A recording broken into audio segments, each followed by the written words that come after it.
Bismillahirrahmanirrahim. Assalamualaikum warahmatullahi wabarakatuh. Alhamdulillah. Wassalatu wassalamu ala rasulillahi wa ala alihi wa ashabihi wa mawala mabad. Anak-anakku yang dimuliakan oleh Allah Ta'ala, kita ketemu di semester 2 di pelajaran Tauhid. Ya, pembahasan pertama tentang nama dan sifat Allah, itu terkait dengan pembahasan Tauhid al-Asma was Sifat. Nah, tujuan dari pembahasan ini, kalian diharapkan dapat menjelaskan tentang manhaj atau jalan Ahlus Sunnah dalam masalah nama dan sifat Allah. Kalian juga diharapkan bisa menjelaskan makna ilhad, ya, penyimpangan dalam masalah nama dan sifat Allah Tabaraka wa Ta'ala.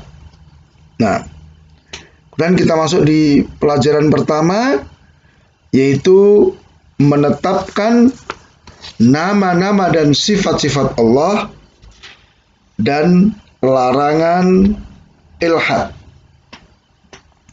Sebelum kita lanjut, al-ikhwah rahimakumullah, ada pertanyaan di sini, mengapa kita harus belajar tentang tauhid asma wa sifat? Yang pertama, kita belajar mengenal, mengimani nama dan sifat Allah, ya, dalam rangka untuk melaksanakan tauhid asma wa sifat. Jadi kita belajar ini tujuannya apa? Agar kita bisa melaksanakan tauhid asma wa sifat. Kemudian tauhid asma wa sifat ini akan mengantarkan kita kepada kecintaan, pengagungan, rasa takut dan berharap kepada Allah Ta'ala. Tauhid asma wa sifat menjadikan kita cinta kepada Allah Ta'ala. Sehingga dengan kecintaan itu kita akan terus terkait dengan Allah, terus ingin lebih mengenal siapa Allah Tabaraka wa Ta'ala. Kemudian tauhid asma wa sifat menambah keimanan. Karena keimanan itu terkait dengan keilmuan. Maka semakin kita mengenal Allah, semakin kuat keimanan kita. Jalan yang paling mudah mengenal Allah melalui nama dan sifat Allah. Kemudian yang kelima, alasan kelima, karena Allah memerintahkan kita untuk berdoa dengan menggunakan nama dan sifat. Walillahil asmaul husna fad'uhu biha. Allah memiliki nama dan sifat, memiliki nama-nama yang husna, maka berdoalah dengan nama-nama itu. Ini 5 alasan kenapa kita belajar tauhid asma wa sifat. Kemudian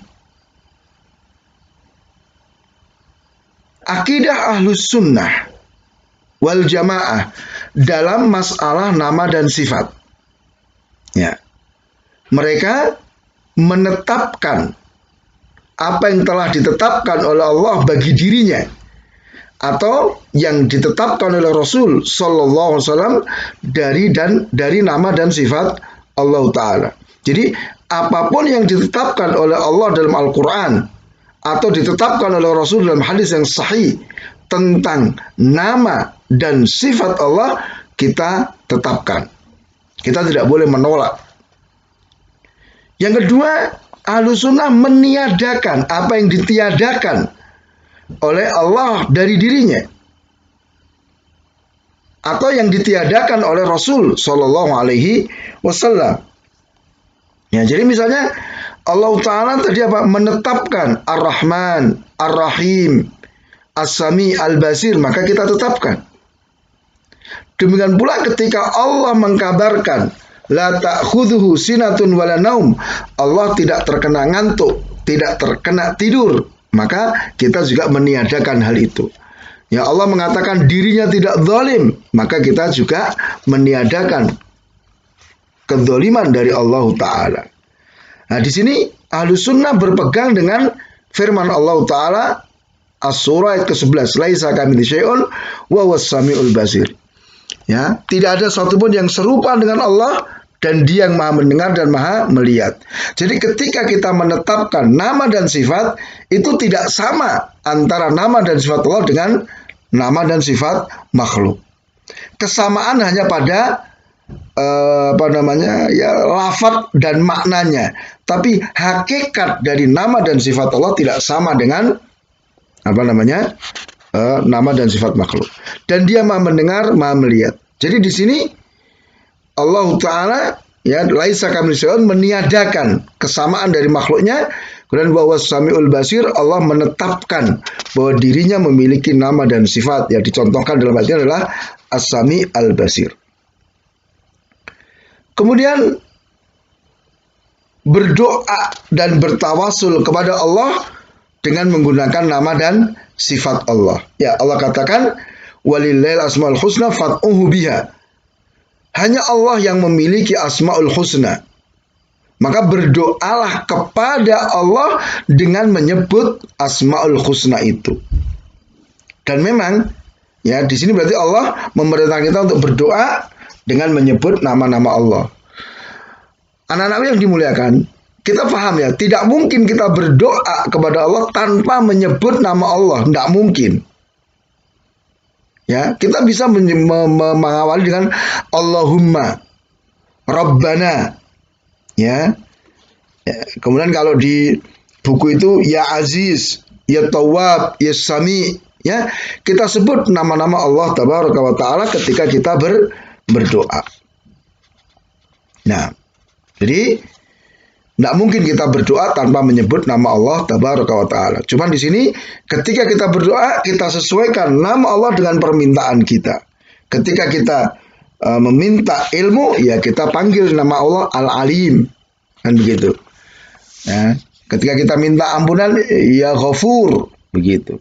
Adapun nama Allah dan nama Rabb ini bisa dipakai untuk semua permintaan.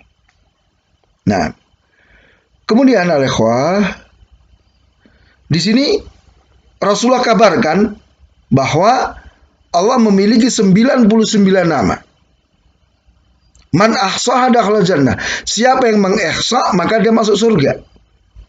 Nah, mengihsa nama Allah artinya kita mengetahui, kita menghafalnya, kita memahami makna-maknanya, kemudian kita beramal dengannya. Nah, di antara bentuk pengamalan terhadap nama-nama Allah adalah kita berdoa dengan menggunakan nama-nama Allah Ta'ala tersebut. Ya. Kemudian pengaruh keimanan kepada nama dan sifat Allah Ta'ala. Jadi ketika kita memahami nama dan sifat Allah, akan muncul pengaruh yang luar biasa pada diri kita. Semakin kita kenal Allah, maka semakin besar pengaruhnya terhadap diri kita. Sini garis besar ada dua. Yang pertama, yakin dengan rahmat dan ampunan Allah Ta'ala.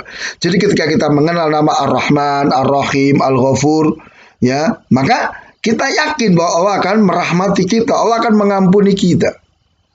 Kemudian juga akan tumbuh rasa takut dan pengagungan kepada Allah Ta'ala ketika kita misalnya mengenal nama Al-Qadir, Al-Qawi, Syadidul Azab misalnya.